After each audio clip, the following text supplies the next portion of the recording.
Olá a todos vocês, olá a todas vocês, essa é a Rádio Freud, eu sou o Leandro dos Santos, que idealizou esse projeto e agora, enfim, estamos conseguindo tornar real. A cada quinzena temos um capítulo novo no YouTube, no Spotify e no dia de hoje eu vou trazer para vocês uma coisa que eu julgo muito importante, que está diretamente conectada também com o último capítulo que falou das diversas formas de aplicar a técnica psicanalítica, enfim, como Freud apresentou, né, nos já famosos artigos sobre a técnica. Nesse capítulo de hoje eu vou trazer justamente o Freud psicanalista, ou seja, Freud também, claro, obviamente, praticava a psicanálise desde 1895, ele já tinha alguma ideia do que ele ia fazer e até 1939 ele nunca parou. Então Freud escreve uma obra extensa, uma obra longa, com muitas variações. Ele não se restringe apenas aos casos clínicos, à narrativa dos casos clínicos, como aliás é comum na medicina, é bastante comum as pessoas ficarem nos casos clínicos e a partir dos casos clínicos, enfim, demonstrarem hipóteses. Enfim, isso é fruto de pesquisa clínica, de fato, né? Como é comum na medicina. Já na psicanálise, já desde o Freud, é meio que institucionalizado que a clínica obedece à teoria e a teoria obedece à clínica, ou seja, uma retroalimenta a outra.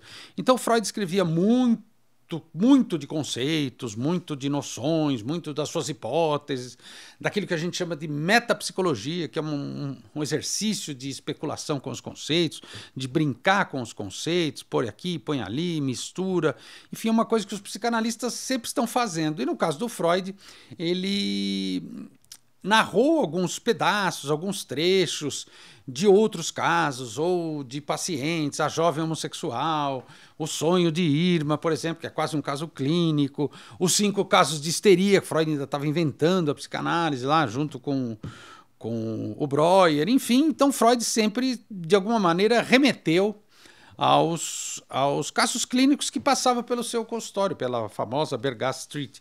O livro da interpretação dos sonhos, por exemplo, meu Deus, quantos microcasos, quantos fragmentos o Freud usa para ilustrar, uma coisa riquíssima. Entretanto, há uma expressão que vige dentro do mundo da psicanálise, que são os casos paradigmáticos de Freud. Para ser mais exato, 5 casos paradigmáticos de Freud.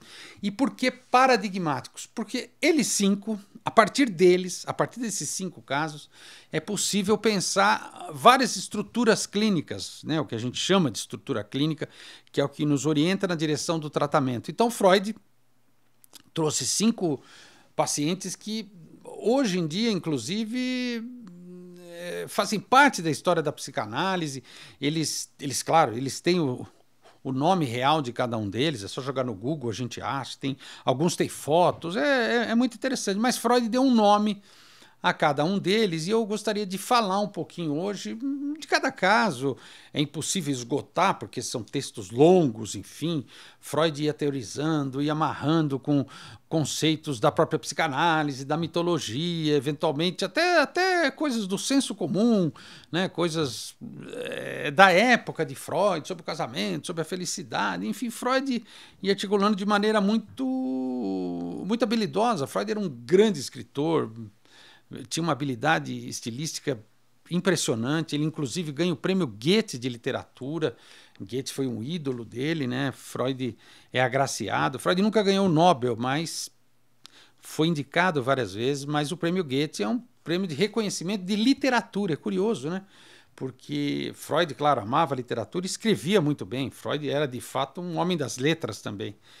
E aí, nesses 5 casos, é possível notar essa capacidade, esse talento excepcional do Freud, que a gente não vai conseguir demonstrar aqui, por falta de tempo, por falta de espaço, mas eu vou sugerir que vocês leiam o texto. Sempre os textos que eu indico, eles estão disponíveis na Leira aqui embaixo, e é fácil de encontrar na internet, mesmo os livros do Freud, a coleção do Freud, hoje ela é uma coleção, enfim, aberta ao público depois de 2009, 70 anos da sua morte, então tem várias editoras lançando, várias traduções. É importante tomar contato ao pé da letra com o texto do Freud, porque aí você acompanha o raciocínio desse homem muito criativo para tratar de coisas que a gente poderia quase que qualificar como uma doença psicológica ou psicopatológica. Freud não pensava assim. Freud entendia de que era a maneira como o sujeito funcionava, daquilo que ele podia fazer, do que era possível. Então vamos lá. Vamos então aos casos. Então são 5 grandes casos. Um caso de neurose obsessiva, um caso de histeria, um caso de paranoia. Alguns psicanalistas discordam, acho que não é bem paranoia, depois eu vou explicar um pouquinho por quê. Um caso de psicose clássica, né? E um caso de fobia em uma criança. Então, o Freud precisava apresentar esses casos, né? Ele precisaria, vamos dizer assim, sustentar suas hipóteses, né? Sustentar, claro, a sua teoria, e ele recolhe esses casos e ano após ano ele vai trazendo ao público, né? Então, o primeiro grande caso seria o caso Dora, né? Dora é uma menina bem jovem que chega ao Freud, enfim, trazida pelo pai, e Freud considera esse um caso de histeria, até porque o título ficou Fragmentos da Análise de um Caso de Histeria, texto de 1905. Então, vou falar um pouquinho do caso para ilustrar. Dora vem trazida pelo pai, claro, olha, essa é minha filha, ela está complicada, ela tem acesso de crise nervosa, ela está muito preocupada, ela chora muito, ela está muito raivosa. E o Freud aceita, mas logo de cara ele percebe que a intenção do pai não era de fato tratar a filha, mas calar a filha. Ou pelo menos que a filha deixasse de denunciar algo. Freud desconfiou logo na primeira entrevista.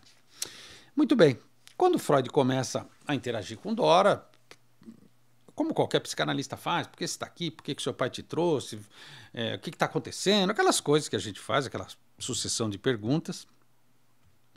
E Dora conta uma história muito interessante.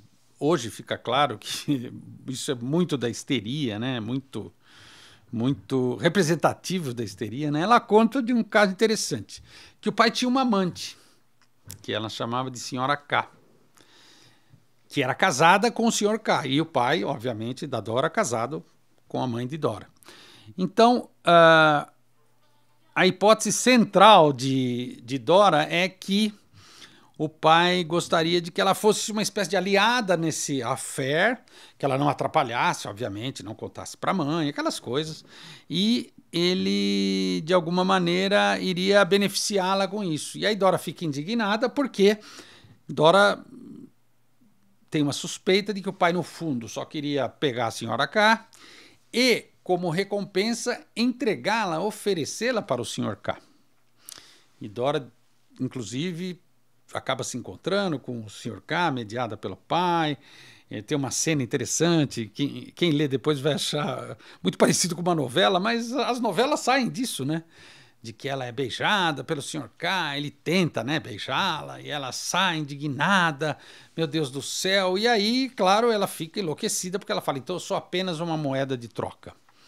Meu pai, no fundo, que é a Senhora K, e ao desejar essa mulher, ele apenas me usa como um bônus para esse marido traído, o Sr. K. O caso se desenrola e, na verdade, a gente vai percebendo que essa pequena Dora, essa jovem, ela se fascina com a Senhora K. Fala, bom, se ela capturou o desejo do meu pai, edipianamente a menina quer ser tudo para o pai, a Dora, então, fica fascinada pela Senhora K e tem uma grande questão, o que é ser uma mulher? Que mulher é essa que enfeitiçou meu pai? E aí Freud vai, claro, trazendo isso para ela a partir das perguntas, mas como assim? Mas você não acha? E a Dora, quando se dá conta disso, fica indignada e diz que vai parar o tratamento. Freud diz, tá bom, se você quiser parar, você é livre, eu te falei no primeiro dia que você veio, você pode interromper quando você quiser. Mas vamos trabalhar um pouco mais. E aí o Freud alinhava, logo no final do texto, essas hipóteses de como ela se colocava, do que no fundo ela queria, e com isso ela se vai e não retorna mais ao consultório de Freud. Então esse foi o primeiro caso que o Freud narra. Quem estiver me ouvindo, quem estiver me vendo, vai pensar, pô, mas é um fracasso, essa menina não se curou. Não se curou segundo os parâmetros, claro, da medicina, evidente, até porque não havia o que curar ali, mas também não satisfez o pai. Esse pai não ficou nada feliz com o Freud. Então, esse é um caso típico de histeria, porque justamente é o que eu significo para o outro. Quem sou eu para o outro e o que sou eu, o que o outro quer de mim, o que o outro espera de mim. Na transferência, ela também, enfim, demonstra certos sinais em relação ao Freud. Freud vai, de alguma maneira, devolvendo para ela, ela obviamente rebate e o critica, mas o que é interessante é que o Freud não recua da posição dele. E ele vai narrando. É claro que a memória é seletiva, o Freud também foi narrando a partir da memória dele. A gente precisa lembrar isso, é natural. Mas é um caso muito interessante, porque mostra o Freud atuando, provavelmente no final da vida dele, lá em 39, talvez ele atuasse até diferente, quem sabe, mas enfim, 1905, que é logo após, né, a publicação da Interpretação dos Sonhos. Freud recebe Dora em seu consultório, que por sinal morava perto da casa dele em Viena. Viena era uma cidade pequena, mesmo hoje Viena não é uma cidade gigantesca, e é interessante porque saiu num livro onde moravam as pessoas. A Dora morava praticamente 2 ruas, e andando para fazer a sessão com o Freud. E depois não se tem mais notícia. Em 1950, um outro psicanalista mais jovem, claro, mais jovem do que Freud, recebe uma mulher no consultório, uma mulher já de certa idade, e ela começa a falar e ele desconfia de que seja Dora. E ela de fato fala: você não está percebendo? Eu sou Dora. Isso é algo interessante nos pacientes de Freud. Eles meio que encarnavam esses personagens. Depois eu vou contar aqui mais à frente. Outros personagens também diziam: eu sou o fulano de tal lá do Freud. Você não leu? Você não sabe do que eu estou falando? Então foi uma fama, uma notoriedade, enfim, tomada por caminhos estranhos, né? Meio surpreendente. Mas a Dora se apresenta, na época provavelmente jovem, psicanalista, mais jovem do que ela, e diz: eu sou Dora. De fato, entrou para a história. É um caso paradigmático, porque ele, além de demonstrar o Freud psicanalizando, a psicanálise em si demonstra alguns traços, alguns elementos muito importantes da histeria, que até os dias de hoje a gente percebe o quanto de Dora há em algumas pacientes. Bom, então esse foi o primeiro caso paradigmático. Agora vou passar para o segundo, que é um caso também bastante clássico, que é o caso do Homem dos Ratos, que Freud intitulou como Notas sobre um caso de neurose obsessiva. Homem dos Ratos, outro caso muito famoso, ao lado do caso Dora também, diz de um paciente, né, um paciente russo que tem acesso aos textos do Freud. Engraçado, né? Hoje a gente conhece o psicanalista, por exemplo, pela internet, né? Meu caso aqui, eu quero fazer análise com você, porque eu te vi falando. Na época do Freud, eu quero fazer análise com o senhor, porque eu li sobre o que o senhor falou. Enfim, um paciente de certa condição socioeconômica, obviamente, consegue ficar em Viena, fazer análise com o Freud. E ele se aproxima do Freud e diz de algumas dificuldades, enfim, para o casamento, com a jovem noiva, etc. E ele tinha rompantes de ódio, até na transferência com o próprio Freud. Você não manda em mim, seu judeu de merda, vou cagar na sua cabeça, enfim. E ele vai desfiando os ataques de ódio, os ataques de raiva, chega no pai. Ele tem uma coisa dúbia com o pai, de amor e ódio, ele não consegue demonstrar. O Freud vai, enfim, apresentando para ele essas hipóteses, né, as dificuldades de escolher, a dificuldade de bancar a própria escolha, aquela dúvida típica do obsessivo: meu Deus, o que eu quero, o que eu não quero, vou, não vou. E até que numa parte do tratamento, é um recorte clássico que um monte de gente já fez, eu vou fazer aqui de novo. Ele conta sobre um método de tortura, utilizado porque ele foi um soldado, enfim, também esse rapaz na Rússia, e tinha um sargento muito cruel, que quando pegava os inimigos, enfim, capturava na guerra, etc., ele escolhia alguns para fazer uma tortura muito, muito cruel, que era o seguinte, acho que é importante contar, porque o Freud dá valor também para esse trecho, né? O sujeito era amarrado em X no chão, ou seja, as 2 mãos e as 2 pernas abertas, sujeito de bruço, claro, não poderia fazer nada, e nas nádegas dele eram colocados era colocado um balde com alguns ratos famintos. Ratos famintos porque eles ficaram na gaiola vários dias sem comer, então eles estavam enlouquecidos de fome.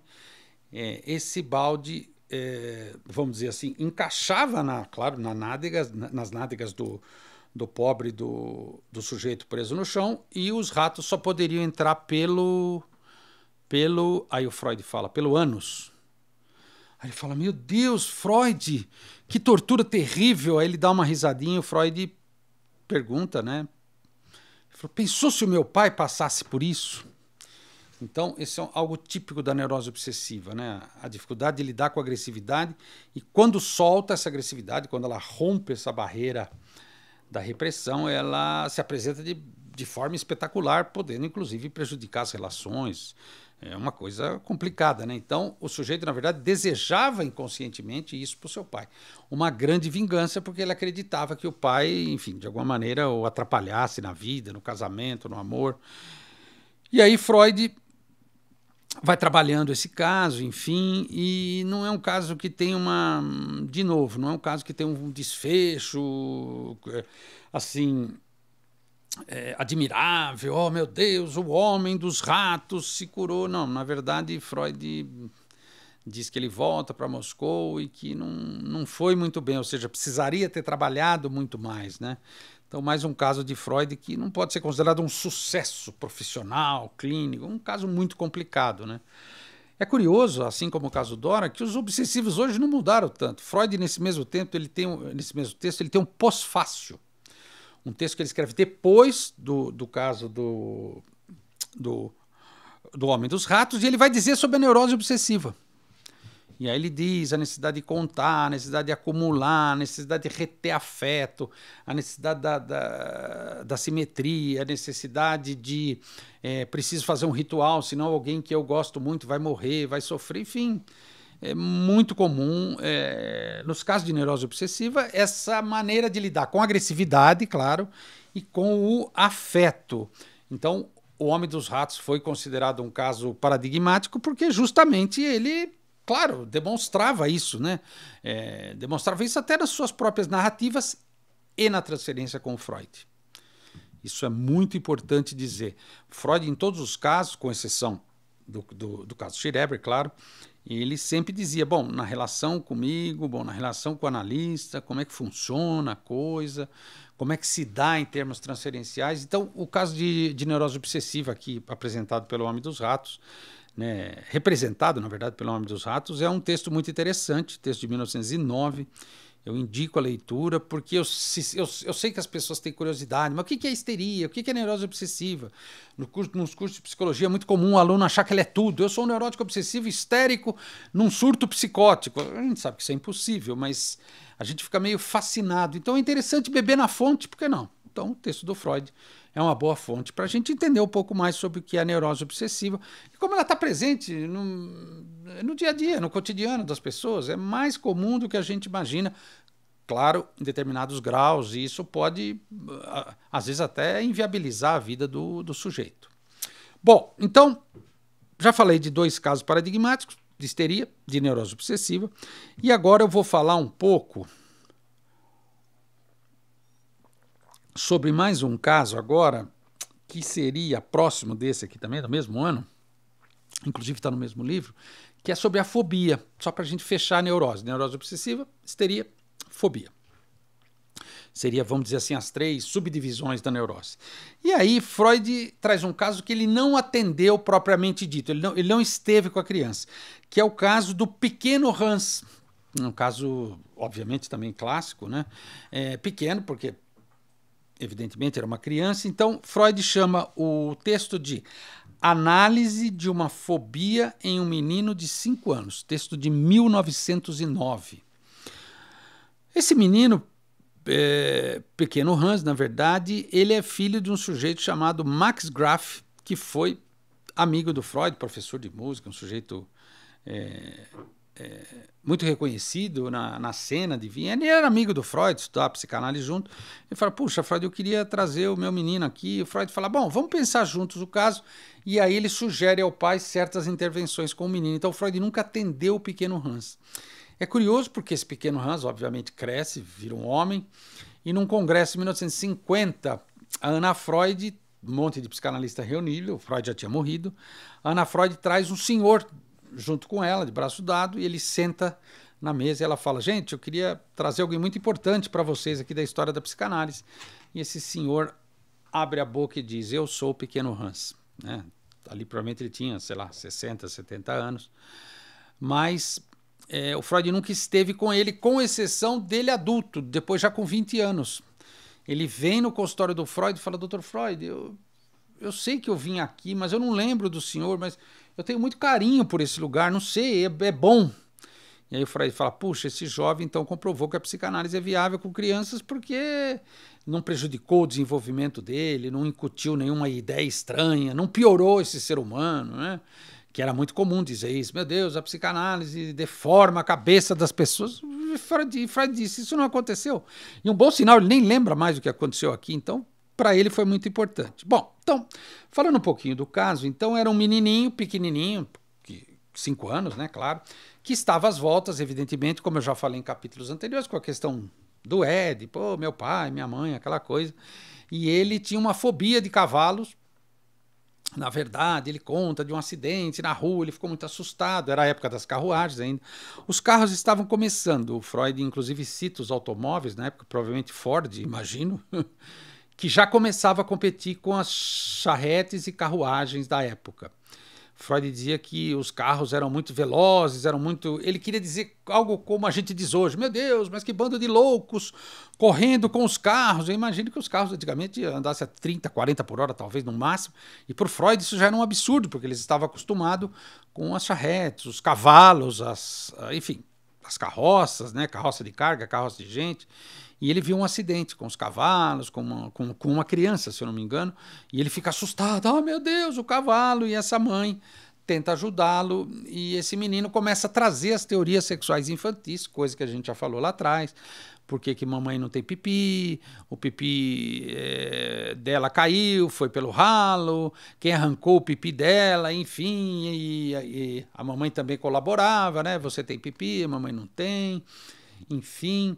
E aí ele começou a desenvolver uma fobia de cavalos e o Freud se dá conta de que esse cavalo simbolizava, ou até mesmo pelo deslocamento, o próprio pai. Então a barba, o bigode, enfim, a costeleta era equivalente ao cavalo com aquela parafernália que as pessoas põem no cavalo, né, para impedir que o cavalo olhe para o lado, enfim, para segurar, né, a boca do cavalo, para poder, claro, dirigir o cavalo, né? Então Freud faz uma analogia e diz ao Max Graf, o amigo dele, o seu filho, na verdade, tem medo de você, isso se deve ao Édipo, etc, parará, parará, e essa fobia, ela é necessária para ele nesse momento, para ele poder lidar com essas questões que estão presentes na cabeça dele e depois não vão estar mais. A gente passa por um processo de amnésia infantil.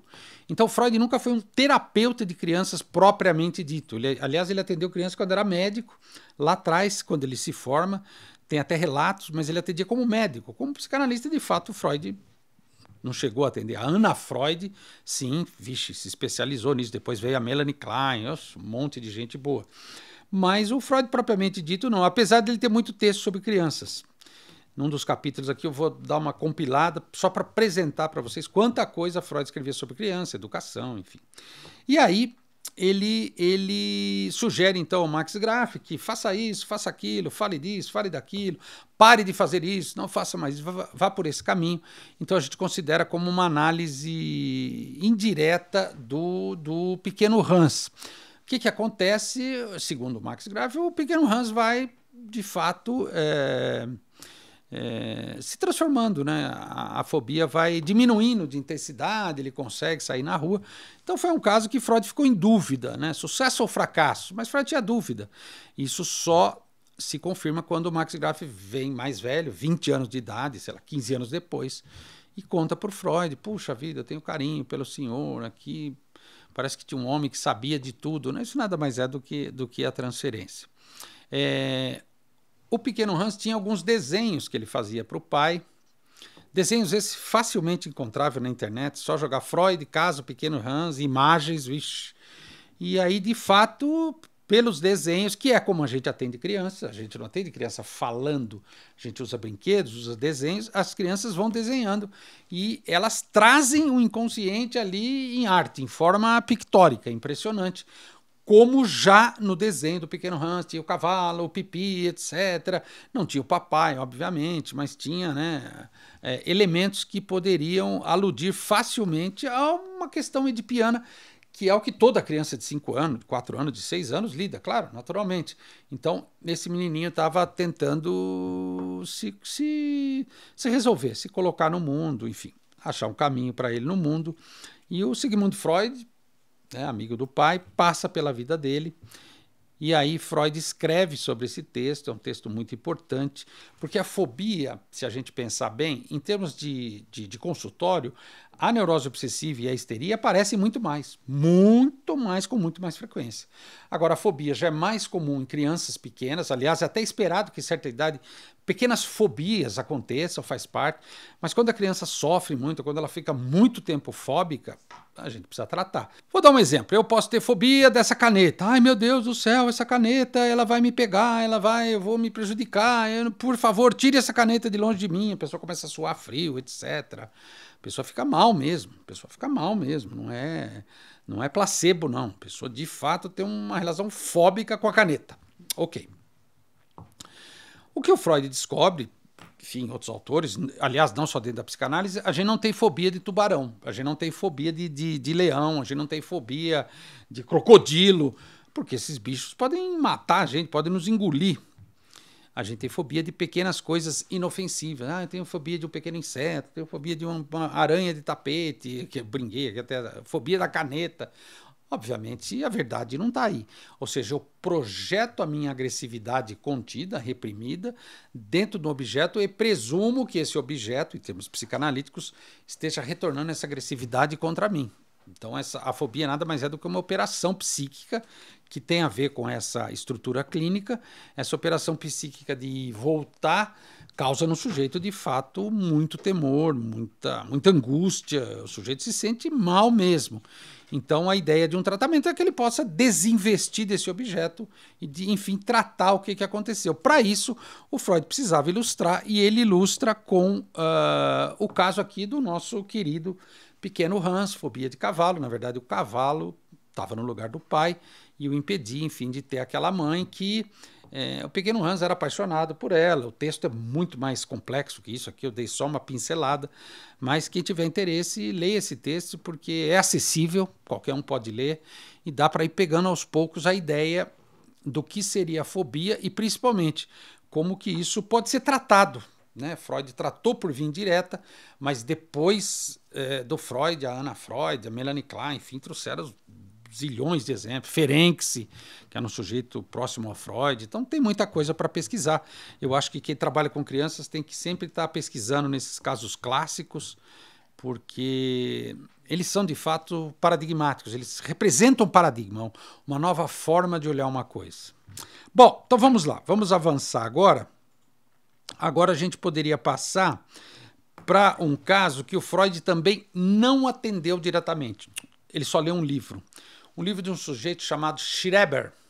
Aliás, esse livro existe no Brasil, Memória de um Doente dos Nervos, está sempre sendo reeditado, porque vende muito, óbvio, né?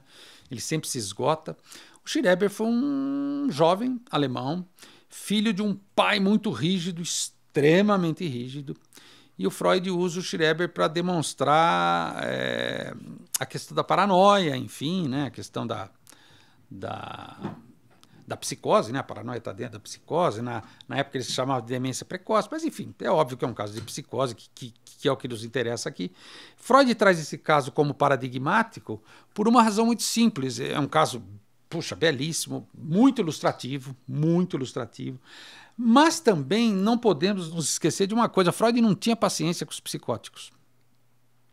Quando Salvador Dalí vai visitá-lo, é só ler o livro, depois jogar na internet, tem vídeos do Dalí falando, tem muita coisa escrita. Freud não tinha paciência. Freud não gostou de receber o Dalí na casa dele. Freud já estava doente. né? E o Dalí daquele jeitão lá, enfim, posso imaginar, né? O Dalí era um fã do Freud, os surrealistas eram fã da psicanálise, eles adoravam a psicanálise e Freud não retribuía. Então seria estranho se o Freud tivesse um caso de psicose no seu consultório, não dá para saber, mas é bastante provável que ele tivesse um certo pé atrás por uma razão simples: a transferência é diferente, a associação livre é diferente, é, aquelas sacadas que na neurose a gente tem, oh meu Deus, então isso se deve àquilo. Na psicose não é assim.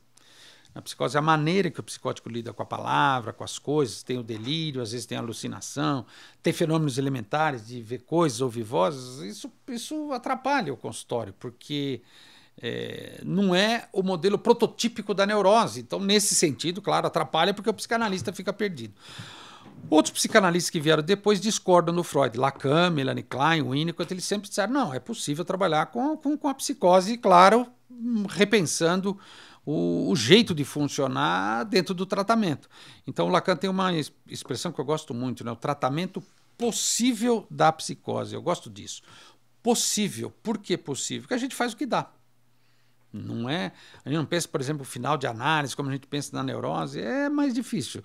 Os colegas que trabalham com psicose contam, né? Tem muitos colegas que trabalham em CAPS, que é o Centro de Atenção Psicossocial, que é praticamente, vamos dizer assim, destinado a casos mais graves, casos mais complexos. Eles contam, quando a gente está junto, enfim, sobre os casos de psicose é bastante difícil. Também no consultório particular é bem mais raro, né? Uma pequena parcela da população é psicótica. Quase sempre chegam nos psiquiatras primeiro, se medicam, enfim. Mas eu acho que a psicanálise poderia ajudar. Então, ler esse caso Schreber seria interessante, tanto para quem psicanaliza, para quem está me ouvindo, está me vendo e tem curiosidade, pode comprar o livro do Schreber também, além dos livros do Freud, que tem esse caso que Freud dá um nome de Notas Psicanalíticas sobre um relato autobiográfico de um caso de paranoia. Então, o relato é autobiográfico, obviamente, que é o Schreber falando em primeira pessoa. O Freud pega o livro e, a partir do livro, ele vai trazendo trechos, fragmentos e demonstrando por que é uma psicose, né? Então, o Schreber tinha o que seria uma fantasia na neurose, seria um delírio, né? De ser a mulher de Deus e ser fecundado por Deus e com ele criar uma nova raça, etc. Então, Freud vai demonstrando como esses aspectos bizarros presentes no discurso de um psicótico, que, claro, tem valor de verdade para ele, não pode ser tomado psicopatologicamente pelo analista. Oh, meu Deus, ele não está falando coisa com coisa, ele é um louco. Não, isso não vai ajudar em nada a pessoa. O que será que isso significa? E aí o Freud vai, puxa, eu considero de maneira brilhante, pescando nesse texto elementos, trechos, e ele vai amarrando e ele vai dizendo que, no fundo, não é tão diferente da neurose, porque o Schreber também tentava lidar com o pai dele. O pai dele foi um alemão famoso, obviamente Schreber, que fazia produtos para aparelhos de ginástica. Então, muito do que a gente vai na academia hoje, por exemplo, quem puxa ferro sabe do que eu estou falando, muito dos instrumentos foram bolados lá atrás na Alemanha, passaram por esse tal de Schreber. Ele fazia coisa para crianças que tinha paralisia infantil, enfim, uma série de coisas. O Pilates também é dessa época, é interessante, né?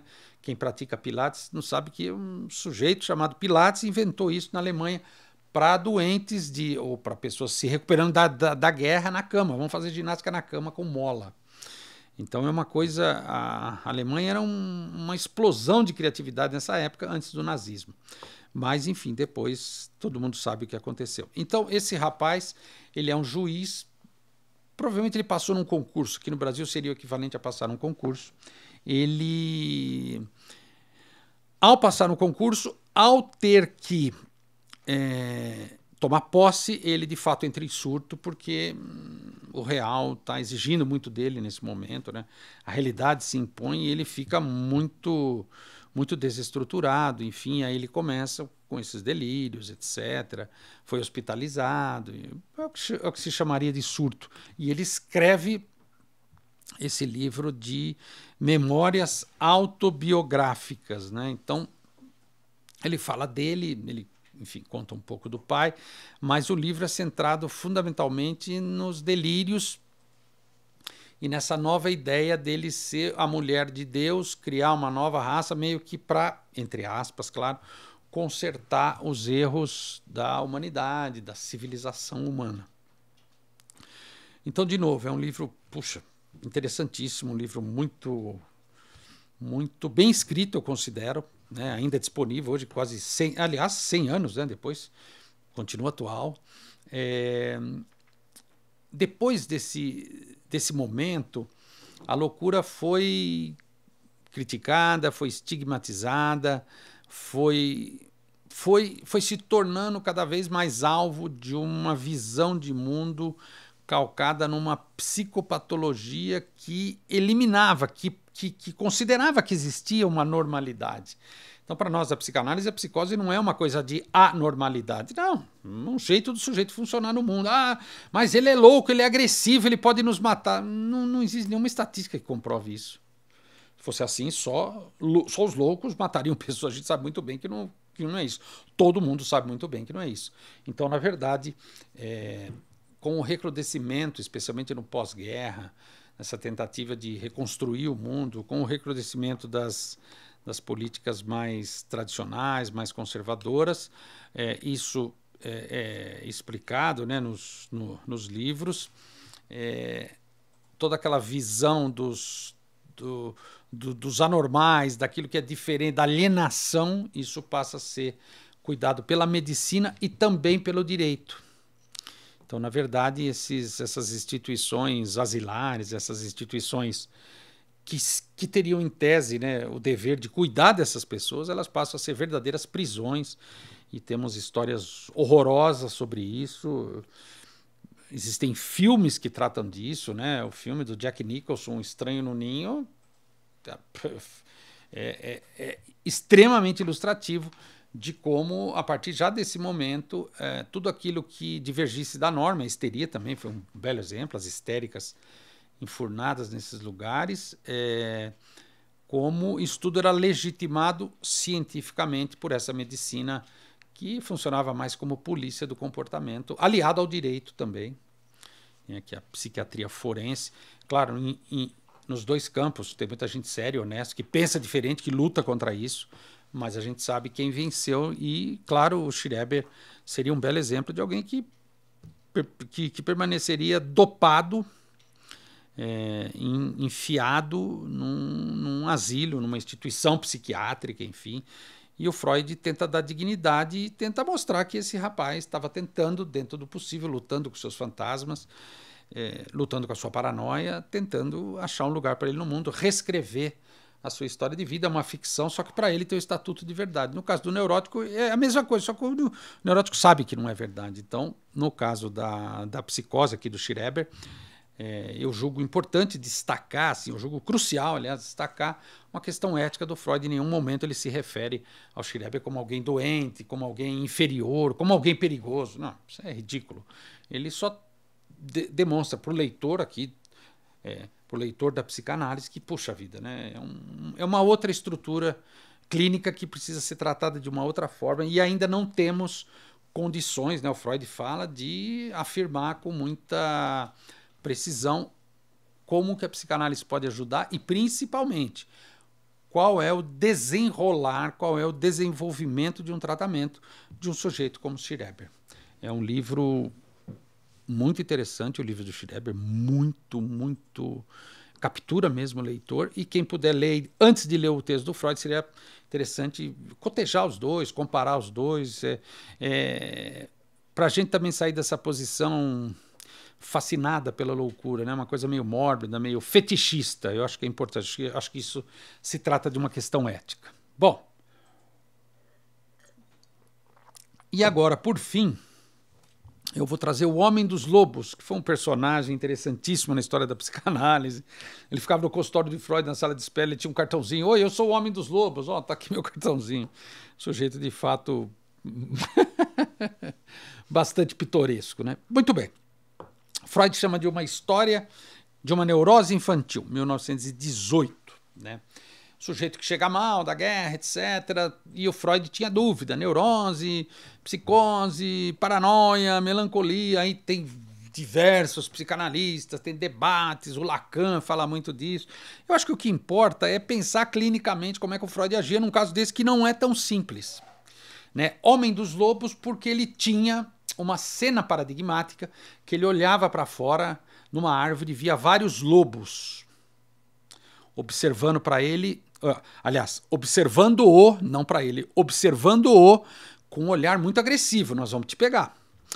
No consultório do Freud em Viena, existe um quadro pintado pelo Homem dos Lobos que está lá até hoje. Isso aqui é facílimo de achar no Google, na internet, só jogar Homem dos Lobos, Freud, imagens. Tem várias coisas que o Homem dos Lobos desenhava, dava para o Freud, enfim, ou dizia. E aí, resultado, a essência desse caso é de que ele tinha um temor, né, uma coisa muito forte de ser pego pelo lobo, o lobo iria comê-lo vivo, etc., aquelas coisas, né, e Freud consegue, por meio da análise, enfim, esmiuçando com ele, mas da onde será, etc., tal. Aí ele diz de uma coisa branca que ele viu, um tecido, e aí os dois, né, por meio da associação, enfim, um trabalho longo, Freud levanta a hipótese de que ele viu o pai transando com a mãe. E aí, ao ver essa cena, ele era muito pequenininho, não conseguiu metabolizar isso, de alguma maneira ele desloca para outro campo. Aí, claro, os lobos têm uma função, o lobo também é branco, aquelas coisas, enfim. E o Homem dos Lobos fica mal. Ele piora com o tratamento do Freud. E o Freud diz uma coisa interessante na época, né? Ele achava que o tratamento do Homem dos Lobos não avançava. Ele até fala no texto, poxa, eu não estou conseguindo. Ele chega para o Homem dos Lobos e fala assim, é o seguinte, em dezembro vai acabar seu tratamento. Mas por que, doutor Freud? Porque se você não avançar, dezembro vai acabar, você que sabe, janeiro você não está mais aqui. E aí ele achava que o Homem dos Lobos iria produzir mais por causa disso. Então vamos acelerar, vamos correr. E não acontece isso. Depois Freud, de maneira humilde, mais para frente, ele disse, foi um erro. E aí ele indica para uma outra colega na época, Ruth Brunswick, e o Homem dos Lobos fica lá e não melhora. E depois, se eu não estou equivocado, a própria Ruth fala que ele volta para a terra dele, e acho que morre na guerra depois de um tempo. Depois ele volta para Viena, depois ele vai, enfim, volta para esse lugar, aí tem a guerra, uma coisa horrorosa. E esse rapaz, de fato, não melhorou. Há boatos de que Freud e os psicanalistas se juntavam para dar um dinheiro para ele, porque ele morava em Viena, ele não tinha nem o que comer, enfim. Então, foi um caso... Esse foi, de fato, o que a gente poderia chamar de um fracasso, né? Interessante perceber que nenhum dos casos do Freud a gente pode chamar de sucesso. Oh, meu Deus, olha como eu, Sigmund Freud, sou eficaz, sou eficiente com a psicanálise. Com a psicanálise eu posso ajudar muitas pessoas. Freud sempre dizia, não é tão simples. E esse é um caso que é complexo até hoje. As pessoas, você lendo, você vai sentir certas dúvidas. Ué, mas será que... Porque é um caso de fato complexo. Essa alucinação que ele tinha com os lobos era uma coisa que de fato o aterrorizava, né? No campo da psicose, quando você se defronta com um fenômeno elementar, né, que seria ouvir vozes, ou ver coisas, não é porque o sujeito faz análise que ele para de ver coisas ou ouvir vozes, ele continua. A análise ajuda ele a lidar com esses fenômenos elementares que atrasam a própria vida, enfim, que o impedem de avançar, né? Então, o que eu gosto do Freud, eu tenho a sensação, pelo menos lendo, essa é a minha posição, que ele escrevia depois que os casos aconteciam. E isso ele indica, inclusive, nos artigos sobre a técnica. Escreva depois que o caso acabou para você não misturar. Logicamente, o Freud queria comprovar a psicanálise, eu até compreendo, era esperado, né? A psicanálise foi e sempre será alvo de ataques, isso é tolice, isso não é científico, isso é uma fantasia do analista, mas quem está dentro do consultório psicanalítico, quem faz análise também sabe que não é bem isso. Então, às vezes, a própria cadeia associativa nos leva a rumos desconhecidos, a coisas surpreendentes, às vezes. Os casos não são assim... Sabe aquele brinquedo de criança, triângulo, o círculo e o quadradinho que a criança vai encaixando? Não é assim, não funciona assim. Nesse sentido, né, esse caso aqui da neurose infantil, a gente tem dúvida até se é um caso de neurose mesmo, se é um caso de paranoia, enfim. Eu tenho comigo que é mais um caso de psicose, uma posição pessoal minha, que não foi lidado na transferência adequadamente, o Freud não conseguiu. Eu acho que o Homem dos Lobos, até que avançou, ele fez um uso político para ele mesmo, né, para benefício próprio. Depois ele virou o Homem dos Lobos. Existe um livro no Brasil chamado Conversas com o Homem dos Lobos, um pouco antes dele morrer, pela editora Zahar. Sempre que eu cito algum livro, eu ponho aqui na leira, aqui embaixo. Então, esse é um livro interessante para quem quiser conhecer esse personagem. Ele deu essa entrevista um pouco antes de morrer para uma jornalista. E no caso, o Homem dos Lobos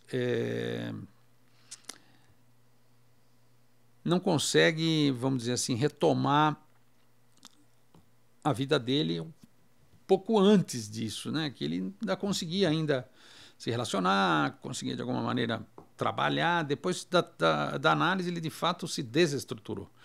Então o Freud começa a se perguntar já nesse momento, depois mais para frente ele escreve como que é o final de uma análise. Então só porque a pessoa para de se encontrar, para de vir, afinal, como que é o final de uma análise? Depois o Lacan leva isso às últimas consequências, mas eu considero que o Homem dos Lobos motivou Freud a se preocupar com esse tema. Tudo bem, a pessoa entra, mas como que ela sai? No caso do Homem dos Lobos, é meio óbvio hoje que ele precisaria continuar a ser tratado e talvez demorasse muito mais do que o Freud imaginava. Né? Depois ele encaminha para Ruth e ela conta, isso é disponível também na internet, as dificuldades que ela teve com esse paciente paradigmático, né? Não é só o caso que é paradigmático, ele também é um paciente paradigmático porque ele, de fato, depois da análise, depois do encontro com Freud, as coisas se desenrolaram de uma maneira questionável, enfim. Então, seria interessante a gente pensar que a psicanálise ela convoca demônios. Mas quando os demônios aparecem, você tem que lidar com ele, né? Você convocou, você invocou, né? Ele aparece e diz, estou aqui, por que você me invocou? Então você tem que lidar com os demônios, e lidar com os demônios às vezes dá trabalho, às vezes as coisas não saem como a gente imagina, enfim, faz parte do processo, não é um processo tão linear, tão simples, tão previsível, longe disso. Bom, então eu falei um pouquinho dos 5 casos paradigmáticos, só para a gente encerrar agora, eu gostaria de destacar uma coisa do Freud clínico, que eu acho que é muito importante, né? Talvez vocês fiquem surpresas de me ouvir ou de me assistir dizendo isso aqui que eu vou falar agora. O Freud não era um analista entusiasta. Ele não amava atender 10 horas por dia, que era o que ele atendia. Freud atendia 10 pacientes por dia, escrever depois, ia passear nos bosques de Viena, lá na pracinha, lá perto dele, depois voltava e escrevia. E, enfim, ia dormir de madrugada, acordava, tomava um banho frio, punha o seu terninho lá, sua gravatinha. Mas Freud era um médico no começo. O psicanalista não existia antes dele, ele precisou inventar esse personagem. Então não é só inventar o divã, as poltronas, né, fumar charuto que ele fumava, não. É um sujeito que está na relação com a pessoa e é essa relação que fornece a base para a cura ocorrer. Então, nesses 5 casos, a gente não pode falar que ocorreu uma cura. Um dos casos, o Freud usa um livro. Os outros 4 casos não foram desfechos equivalentes ao desfecho de um tratamento médico convencional, que é a remissão dos sintomas. Você está sentindo o quê? Toma esse remédio, volta daqui 15 dias, faz o exame. Melhorou? Ah, então tá ótimo, você está curado. Não, psicanálise não é assim. Você se relaciona com uma pessoa por vários anos e é essa relação que vai permitindo o sujeito tocar em certos pontos, repensar certos pontos, desconstruir, reconstruir, e é essa mudança que quem está ao lado dele percebe. Nossa, você está diferente, meu Deus, mas você não falava dessas coisas, você não pensava nisso, puxa, mas você está diferente. É uma diferença muito sutil, mas que ela é conseguida semana após semana. Então, nesse momento, ainda Freud morre em 39, esses textos ainda são de 20, 25 anos antes dele morrer. Provavelmente ele foi repensando certas coisas, talvez ele fizesse algo diferente em 1939, por exemplo, ano da morte dele, talvez, não sei. Mas o que é importante destacar é que já havia um psicanalista. E esse psicanalista, é possível notar nos 5 casos, o olhar, como ele incidia, como ele pensava, ele escreve, como ele lidava com a transferência. Isso não tem manual. Esse manejo da transferência não está em nenhum manual. Ah, eu vou ler o Freud que eu vou aprender. Não adianta. É cada um ao seu estilo. E isso concorre, isso ajuda para o tratamento avançar ou, em alguns casos, mais extremos, até regredir, por que não? Então não é uma coisa linear, uma coisa progressiva, não é. É uma coisa que é tudo ao mesmo tempo agora e o analista vai tentando perceber.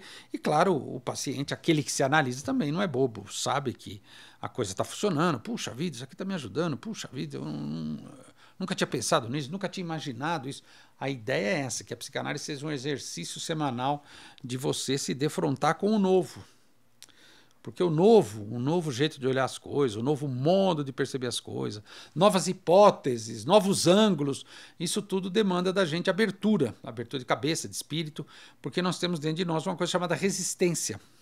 A gente resiste àquilo que é novo. Então, o interessante de uma análise é que toda semana você está lidando com coisa nova. Vai chegar uma hora que o novo já não te assusta mais.